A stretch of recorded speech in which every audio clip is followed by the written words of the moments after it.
Good evening, ladies and gentlemen. The Public Works Committee will come to order, and we have, as usual, a general agenda and a consent agenda.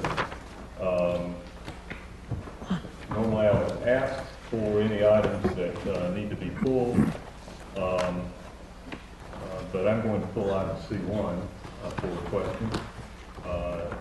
Is there a motion on item C2? So moved. Second. Any discussion? Not those in favor, please say aye. Aye. That is approved, and we'll go to C1. Sorry about that. Thank you. Now, this is the Greenway and Sidewalk Projects update. And I just have one question with regard to Brushy Fork Greenway. As we know, we've been dealing with problems getting things walked through the airport, not the airport, the railroad processes, sorry,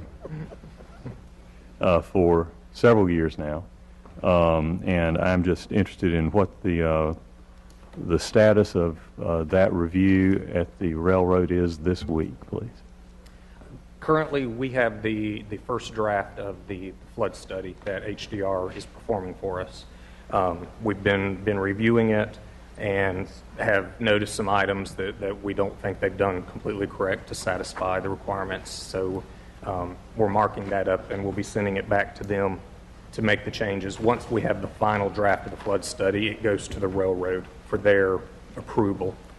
And then once they approve it, we can send it to FEMA to apply for the clomer. By what date will you have it sent to the railroad? Sent to the railroad, I can't commit on because it has to go back to HDR for them to make the revisions. We plan on having it back to HDR by the end of this week. How long would HDR have under their general contractual obligations to review it? It's going to depend on the amount of changes they have to make. I would expect it's going to be a few weeks at least. All right, I'm pushing on this because that money is in jeopardy. It's been sitting, for the city to draw on for years, and everything that's not nailed down in Raleigh is subject to being carried away right now.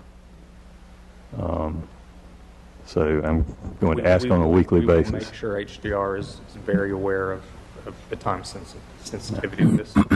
Thank you. Any other questions, comments? Thank you very much. Let's move into item G1, please. Item G1, resolution revising the on-street parking policy. All right. You have before you in your package the revised proposal that was on the table at the council meeting and sent back to committee for review. Mr. Turner, would you care to summarize that, or are there questions? Be happy to summarize. I'd like to know, what is the current policy? I know what the proposal is. What's the current policy? Current policy is that a property owner can contact the city and request that the parking be removed in front of their property. Only their property? Only their property. As the council members and members of the committee may recall, you had a lot of deliberation about this in past committee meetings. You eventually decided that the policy should be revised in some way to require that 70% of the adjacent property owners on both sides of the street be the deciders when it is the residents' or citizens' decision on whether whether a road has parking removed.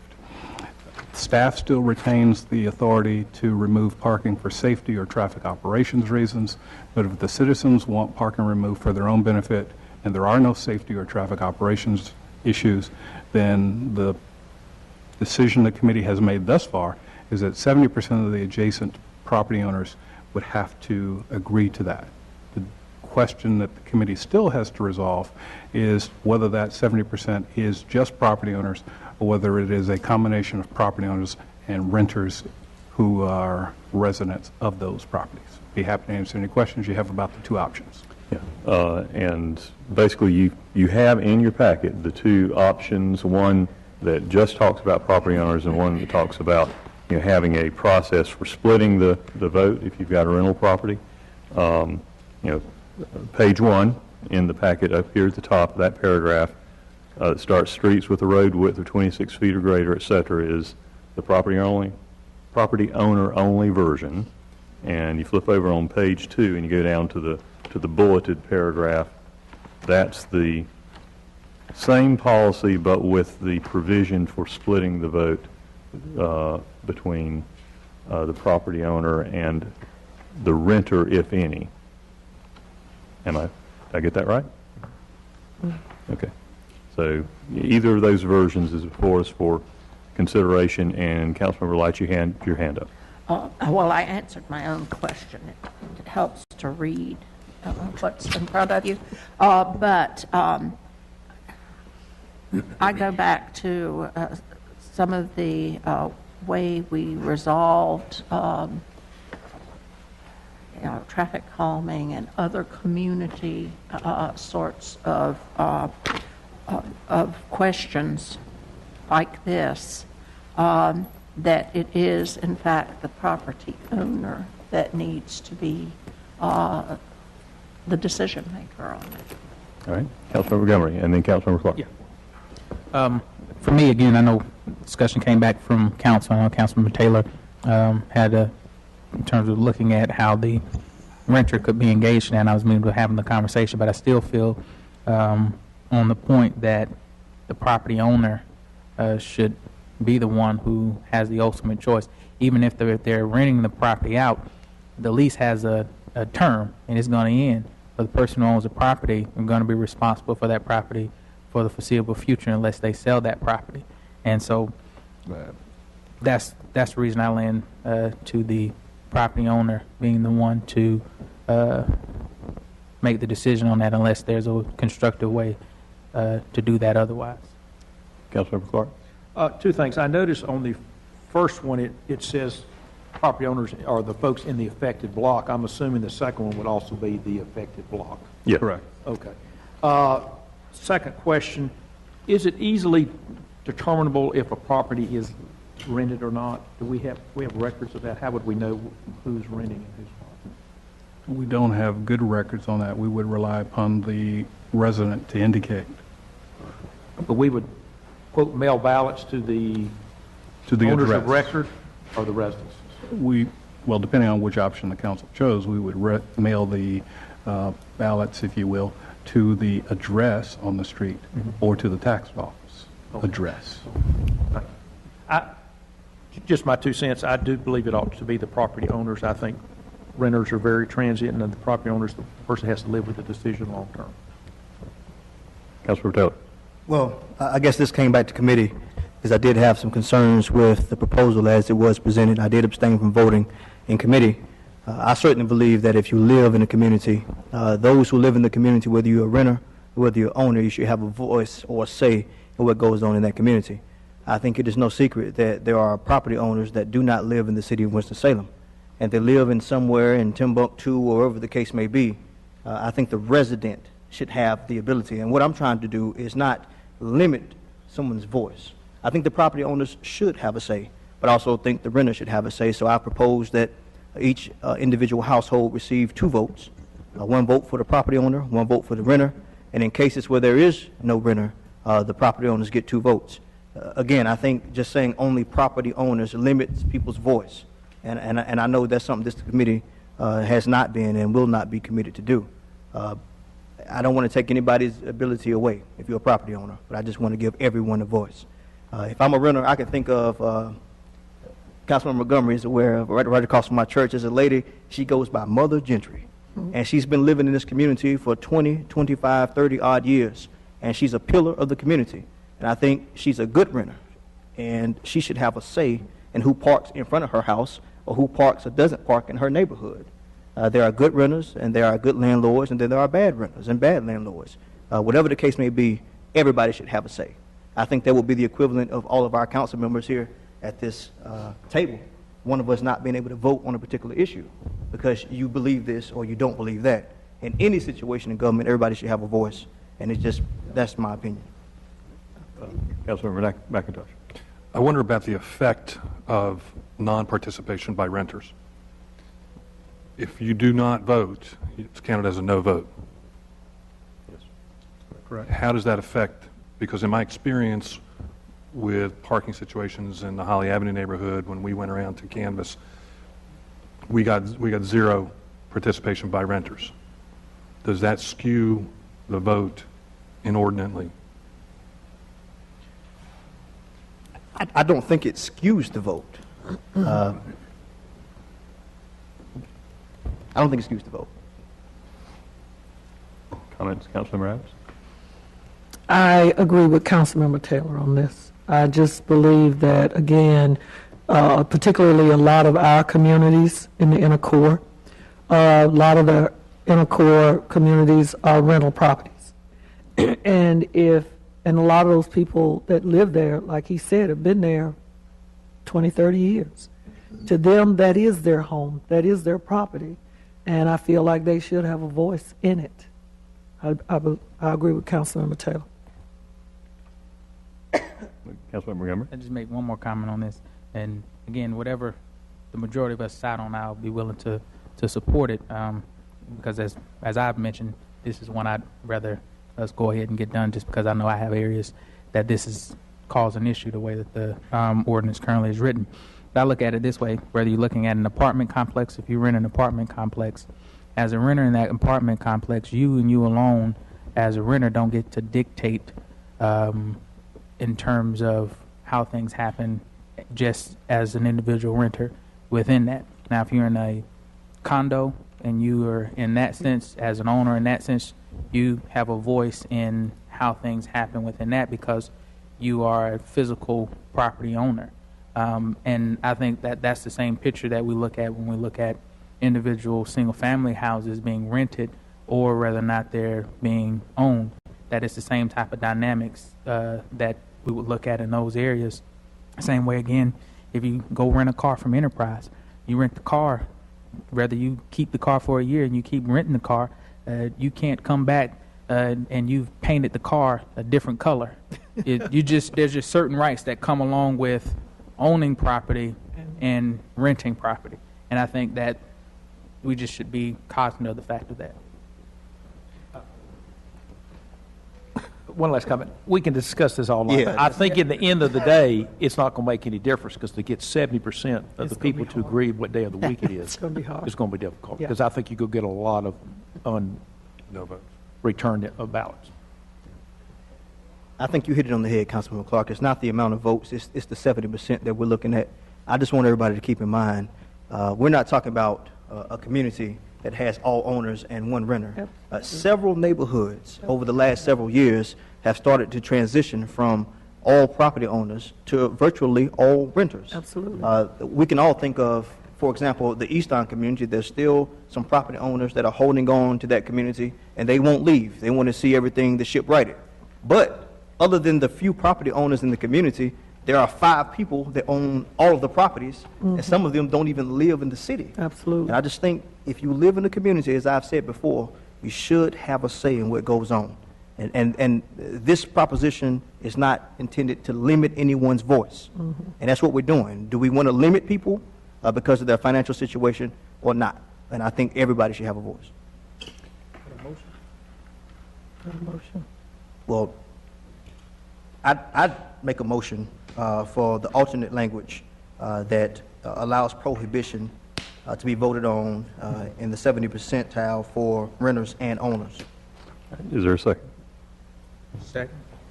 All right, motion's been made and seconded to recommend the version which includes voting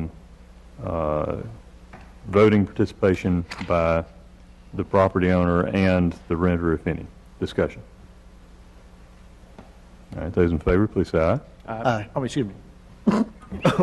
There was no excuse me. No. Point of order. There was no excuse me. I apologize. Okay, here we go. Those in favor, please say aye. We might need a motion to reconsider, Mr. Chair. All right, those opposed?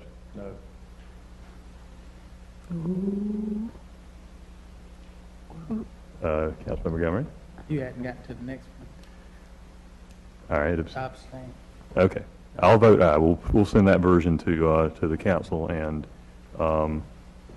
gentlemen, if you or one of the others want to recommend the property only property owner-only version as a substitute motion, it will be in order at that point. Thank you. No problem. All right, let's move then to G2, please. Item G2, information regarding the interchange alternatives for Liberty Main Alternative 3 or Cherry Marshall Alternative 4 for the Business 40 US 421 Freeway Improvement Project. All right. Ladies and gentlemen, this has been discussed at multiple public hearings. It was reviewed by this committee last month. It is before us this evening for discussion of which alternative, the Liberty Main couplet or the Cherry Marshall couplet, we wish the council to recommend, recognizing, of course, that the final decision will be made by the North Carolina State Department of Transportation. You have a packet which includes a great deal of material that was presented to us before, plus the full paperwork on the study that was conducted for the Chamber of Commerce and the Downtown Partnership. You have staff from the city, from the state, here to answer questions, and there are also some interested stakeholders I know who are present in the audience if there are questions for any of them about their material. With that, we'll open discussion. Councilmember Clark. Yes, at the appropriate time, I'll be happy to make a motion, but there are a number of organizations that are here, including Old Salem, the Chamber of Commerce, and others, and I would like for them to get their opinion on the record, if you don't mind, if they wish to. This was not advertised as a public hearing. I am concerned by conducting a public hearing that was not advertised here this evening. We would be skewing that to those who happened to show up without knowledge of that. I will entertain a motion to open to comments to the floor if a majority of the committee feels otherwise. Then I'll make that motion. I'll second it. All right. Is there discussion? Those in favor of opening for public comments, please say aye. Aye. Any opposed, no? No. It passes, and we will do so. Let me suggest a 2-minute limit. That's fine. All right. And we do not have anyone signed up with the committee to make comments. I'm simply going to have to call for volunteers from the floor.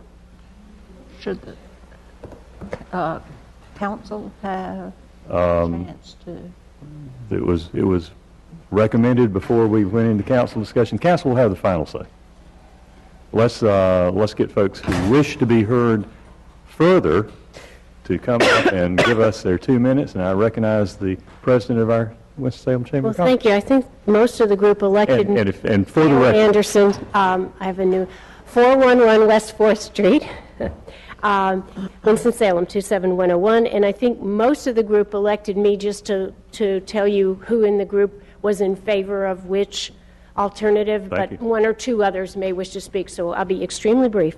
As you know, we went through a very long process over almost 2 years of a committee of the Chamber and the Partnership looking at this. It came down to the fact that there was no clear-cut alternative either way that we could all, have some data behind. However, by far the majority of the folks who were on the task force support the Cherry Marshall interchange, and that includes, to the best of my recollection, Wake Forest University, Wake Forest Athletics, Wake Forest School of Medicine, Old Salem, RJR, Twin City Quarter, University of North Carolina School of the Arts, Salem College and Academy, the Children's Museum, the Brookstown Committee, of which Milton Rhodes at that time was part of the Arts Council, and Datamax.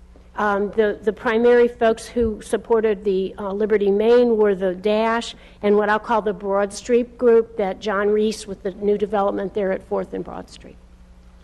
The other two major things that our committee all agreed on were that whichever pair was not chosen, that those roads should be two-way traffic. So if it's Cherry Marshall, that Liberty Main then become two-way, or vice versa. And also that the city look very carefully at some other traffic calming measures so that we don't have racetrack going through our downtown north and south. Ms. Anderson, if you would stay for a moment, you can help clear up, I think. I think we got our minutes garbled on just one point from last time. Mr. Dunnigan was responding to a query about who supported what. Yes. In part that the businesses along Cherry Street and Marshall Street voted for the Liberty Main alternative, All businesses located on Brookstown Avenue voted for the Cherry Marshall alternative. I think it was It flipped. was, so that is correct. Okay. It's the reverse of that. I wanted to be sure I recall it Okay. clearly. Thank I you very didn't much. see the minutes. All right. Any other questions? Thank you very much. Anyone else want to come up and make brief comments?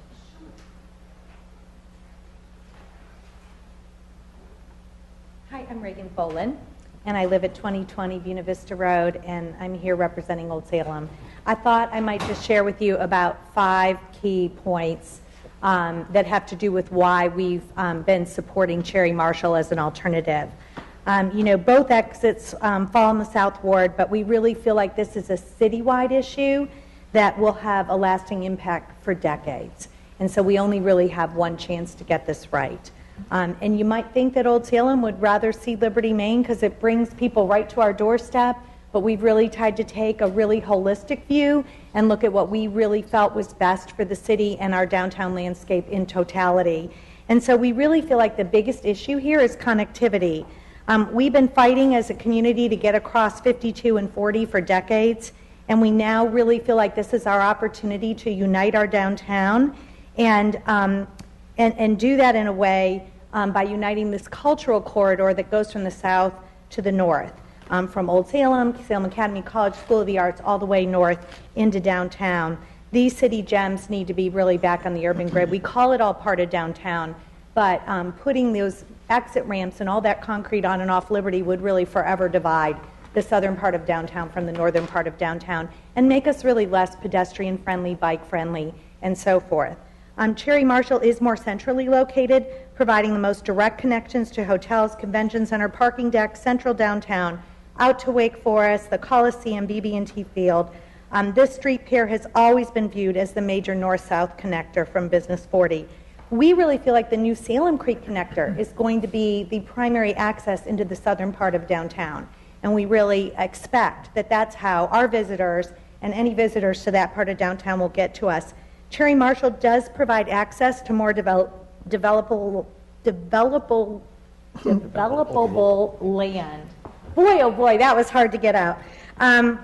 Not only in the land that's freed up with the ramp removal in and around Liberty and Main, but also in that Cherry Marshall corridor that extends north. And so particularly if we look at Liberty Main reverting to two-way streets, there's a lot of developable land there. And I know that the college that's really important to the college for growth and expansion.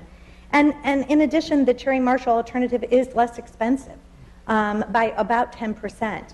And we thought if we could reuse those funds for improvements or some of the creative corridor enhancements, wouldn't that be a wonderful thing? The popular support has been Cherry Marshall at the public hearings. It definitely was the vote in the I-40 task force, so we just ask you to consider all those things, and thank you for your time. Thank you very much. And we have another volunteer. If you'd step forward, sir, and identify yourself, please, and give us 2 minutes. My name is Bill Oakes. I live at 1928 Buena Vista Road. I'm here representing Wake Forest University.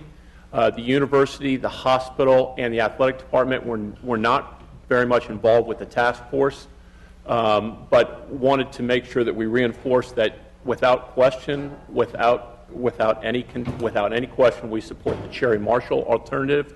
We're very concerned about the longevity of the Coliseum we just purchased from the city, that being able to continue to make that a viable opportunity for the city by making Liberty Main, we think will hamper it tremendously. We also think that the opportunity to make Liberty Main a two-way street will really help to provide better business opportunities by making that more livable and passable for the community, to make it much easier for businesses to thrive in that area.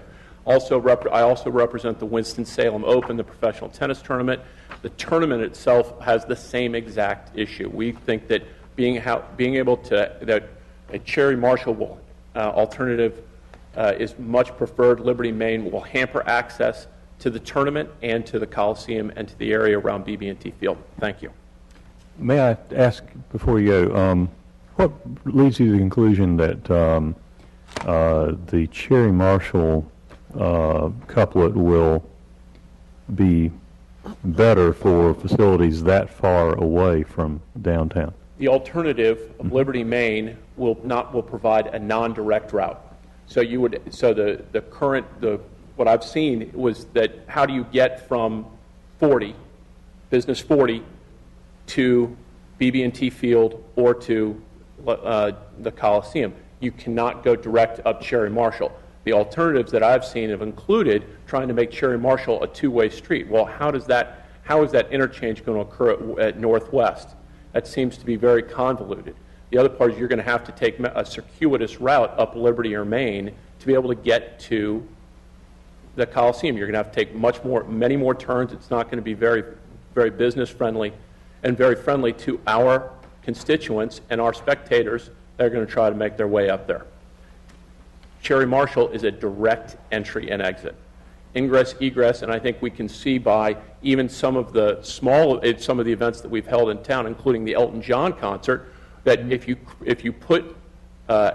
hamper the ability for our spectators for ingress, egress, it will create a significant problem for those spectators. And the Elton John concert, which was the last event held at the Coliseum prior to the university taking over, was a traffic nightmare. I think by anyone's stretch of the imagination, I don't think that's being too crazy in that statement. Thank you. Thank you. Anyone else? I see no further volunteers. It's time for committee discussion. We'll go around.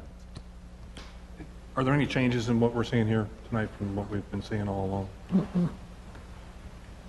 I think that. Councilmember Lott. Thank you. This will sort of give you my answer, Mr. Chair, to the difference in getting to the north part of Winston-Salem from Liberty and Maine versus Cherry and Marshall. Cherry Marshall has always been, I guess, since the dawn of man, been the north-south route through the city. And it is a thoroughfare already, and it does go directly to all of the Wake Forest, the university, to the Coliseum, to all points north, on up through North Point and whatever. It is the north-south access. And so I think the Cherry Marshall interchange makes more sense as a continued access to the north. And to the south, it is a connection to I-40. So in both instances. Whereas Liberty and Maine doesn't go anywhere directly. It goes to the entertainment district, and then you have to make your way around the police department and so on to get on to Cherry Marshall. Anyway, and at the other end of the Maine and Liberty, you have Old Salem and the School of the Arts and all of those things that, as Reagan said, those are pedestrian venues. They shouldn't be the thoroughfare. And so, hey, another place that the Maine Liberty would congest would be City Hall. That would run right by here. That, in my opinion, certainly, is why Liberty and Maine should be the pedestrian connection between the entertainment district, between the trade and Liberty. In fact, Liberty is becoming a second trade street in the arts district. And so, and certainly to Old Salem, a School of the Arts and whatever. So definitely, in my opinion, Cherry Marshall needs to be the interchange off of the new road. Ms. Adams, comments? Thank you. I don't think any of you have any doubt about where my allegiance is. Again, the ones of us that can remember when it was a one-lane road from south to north and north to south, it was Main Street. And it became Cherry and Cherry Marshall, University Parkway. Right now, our development has been centered around the inner city of Winston-Salem, downtown, and to the east, and to the northeast, and to the south, and to the southeast. And if you remember, I think the plan originally was, before Haynes Mall, the development was going to the north side of town. That's when you had the Kmarts and the university and the theater and the Burger King and the Darrell's and the Bennigans. All of that was going that way. Well, as soon as we got Haynes Mall and some other things, downtown came back. The north side of town is basically, we're desperately needing economic development on that side. We still have people that live there, lots of, density housing and that sort of thing. We have Wake Forest, we still have Pepsi, we have the Whitaker Park, we have the Coliseum, BB&T Stadium. But without a major thoroughfare that brings people to the north side of town, it will become more than a notion for people to figure out how to get there. We don't have a Salem Creek connector, We don't have, 74, 311, whatever it is, 52. We don't have that. All we have is Cherry Street Marshall, University Parkway, North Point. Silas Creek ends when it crosses Bethabara Road and it becomes North Point. We desperately have to keep the Cherry Street Marshall. I understand what people have envisioned for these bridges and these exits and whatever we have on 40. Okay, that was created back then, and no, they don't work so well now. I think with the improvements that we're looking to make on Business 40 and with the Creative Corridor and 52, I think when you come into Winston-Salem, Cherry Marshall is the main street to bring you into Winston-Salem downtown and to points north and to points south. So my support, and I hope the council considers it, that we keep Cherry Marshall, not just for what the good of it, but because of the historical. We always talking about historical preservation. Cherry Marshall is one of the oldest thoroughfares in this city. It just got renamed 3 or 4 times, that's all. But I think we need to keep it, and that's where I stand. I don't think there's much else needs to be said other than what those to my left have said. I think the Cherry Marshall interchange makes good fiscal sense. We're able to save some of the taxpayer dollars, and it makes good economic sense in the form of economic development. So, I'm still kind of on the fence, but I am more leaning towards the Cherry Marshall interchange. I think it's a much closer call than my colleagues, but I can also count votes, and I'm not going to waste y'all's time, frankly. I do have one question, actually, about the report, page 12, item G2, the draft. There's a reference to, this is with regard to the pedestrian and bicycle facilities. There's a reference to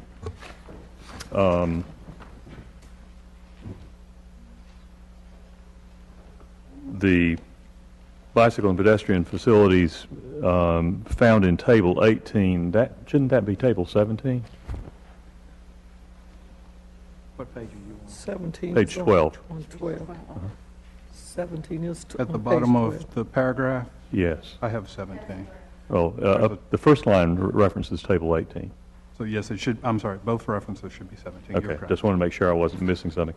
And frankly, the language confuses me.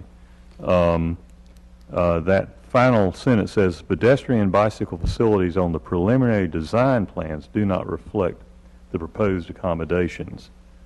The design currently shows the standard DOT 5-foot sidewalks. We have a few things. Once a preferred alternative is picked, the city has made recommendations, and we will try to accommodate those. It may require going from a standard 12-foot lane to 11-foot lanes in some places to make all those work. So, and we have a few potential conflicts with some historic properties if we try to go with all standard dimensions. So an 11-foot lane is quite adequate in a downtown area. preferred is always 12, but usually we can make 11 work. So those are the type of things we have to hammer out once a preferred is picked. But we don't foresee any major obstacles in that regard. Okay. And so essentially what you're saying is that the preliminary design doesn't reflect the detailed accommodations for bike and pedestrian facilities here because there's no preferred alternative picked. But once there's a preferred alternative picked, then you'll be working to get these accommodations incorporated. I guess they do show some of those improvements, but a classic example is on Church Street in the historic section between Business 40 and Cemetery. The width of the right-of-way with what the city would prefer as a standard sidewalk in that area were about 2-foot differential in the total dimensioning there. So we will have to work out that 2-foot differential. Since there's historic on both sides, that could be an issue. We would have to go back to the State Historic Preservation and see if they would have a problem with replacing the sidewalks with wider sidewalks and acquiring some right-of-way to do that or an easement to do that in some regards.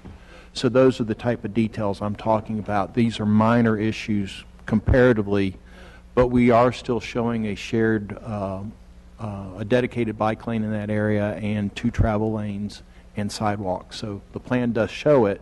It's just the city's preferred dimensioning for sidewalk versus what we're showing are not quite the same. Okay. Yeah, I wanted to make sure that whatever couplet is chosen, that you'll be working to include the bike ped crossing, bridge accommodations as much as possible. Okay. We will. Very good.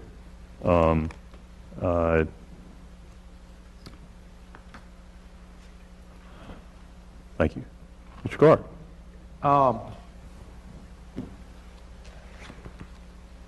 I put a lot of weight in the opinion of those people that use these roads regularly. I tend to come downtown and back, coming in 1st and 2nd Street. Or when I leave here, I could take 40, but I don't. And there seems to be a very, very strong push for Cherry Marshall, so I do endorse that. I do think, as the Chamber said, regardless of which one we pick, we need to 2-lane the others. Right. And it's my recollection that that's not included in this money. That's correct. All right. So, and I think it would require some money, a fair amount of money. I'm just thinking Liberty Main, how you would make Liberty or Main 2-way when it runs into Liberty. So there's got to be some DOT type input on that. I mean, you don't need to answer that tonight, but I mean, the point being, it's going to take some money to do that. We're going to have to come up with that money at some point. But, Mr. Chairman, would you like a motion that we send something forward? Yes, hang on a second. Let's get, Mr. Turner had some responsive information to the Chairman, point. I'd like to change my mind. I want to speak if I could. Okay. Mr. Chairman, I just want to remind the committee, I think we sent something out to you letting you know that after last month's meeting, where you got the request from the Chamber to look at those 5 recommendations, regardless of which option was selected. Committee members remember that? Staff did put a proposal on the street for consultants to advise us. We want to select a consultant to evaluate those 5 proposals, those 5 recommendations for viability and to give us cost estimates for what that would take. So just to let council members know that we are working on those recommendations from the Chamber to see what could be done and whether they're viable, and if so, what they'll cost. Oh, very good. Okay, Mr. McIntosh, you did want to comment. Yes, and I was thank Mr. Turner for that. I just want people to know that's not going to happen the day after we finish the road. There's work to be done and money to be found. Okay. I wanted to pick up on that point of additional work that's going to be needed to be done. The development patterns are going to change when this occurs, and so a lot of what we're talking about is transportation, but what we also have to think about is what are the impacts on development. Getting more traffic up to the north end is important to some of us, but there are pockets, there are places in the city that are going to be very much affected. I think we need to be very careful and think about what other money we need to spend so that we don't make the areas, I'm talking about specifically around the ballpark, that area I think will have plenty of service off of Peters Creek Parkway. I think it'll be well served. I'm for the Cherry Marshall But I think we need to think about spending some money to address where that enters into the Broad Street area, because that has, I think, carrying a lot more traffic. I think that has the potential to be somewhat of a nightmare. I think if we deal with it directly and wisely, that will end up being a very helpful way to move people into that Broad Street area and the ballpark development that there's concern over. So I think we can affect that positively, but I think it's going to cost some money, just like the two-way streets. So I think the concerns of the ballpark area people are valid, but I think they can be addressed by making that intersection function better. Yeah, and I'll tell you quite frankly that without belaboring the points, the reason I think it's a closer call than that you would think from sort of the comments being offered are that I think all the engineers have told us that either of these couplets will work, and there are judgment calls involved. I'm inclined to think that Cherry and Marshall through downtown work better as pedestrian-emphasized areas than will Liberty Main, and that it would be better for the pedestrian nature of downtown to direct the traffic that is not destined, does not have downtown as a destination, around that pedestrian heart. I think it can work either way, but that's the argument that I find to be somewhat persuasive on the Liberty Main option. You know, as I say, I'm not going to pitch a plea on this because I think either one is functional. But Mr. McIntosh, you had... Well, just to go to your point on that, you're looking at the way Liberty Main is developed current. I think one of the exciting things is that Liberty Main has a lot of developable land that's right in the bullseye of where developers are going to want to go. I think if once this is done and development occurs there, that stretch is going to seem very pedestrian. I'm talking about from 4th north. The character of that, I think, stands to gain dramatically, and we'll have a whole different relation to pedestrian traffic if it's two-way. If it continues to be one-way, I think you'll see a very different pattern of development. Yeah. Well, and I hope you're right, because I think that's what you're counting on for this to work as well as the other. If there are no other preliminary comments, Mr. Clark, you had a motion. I was going to make a motion that the committee endorse the Cherry Marshall option and forward the entire thing to the council for their approval. Is there a second? Second. Further discussion? Those in favor, please say aye. Aye. Any opposed, no. That's okay. We know who's on the committee. I was like Councilmember Clark. I was just excited. That's all. And for the record, Councilmember Montgomery supports the the Cherry Marshall. Liberty Marshall. Liberty Marshall, yeah. Councilmember Montgomery Split the baby, Mr. Sheriff.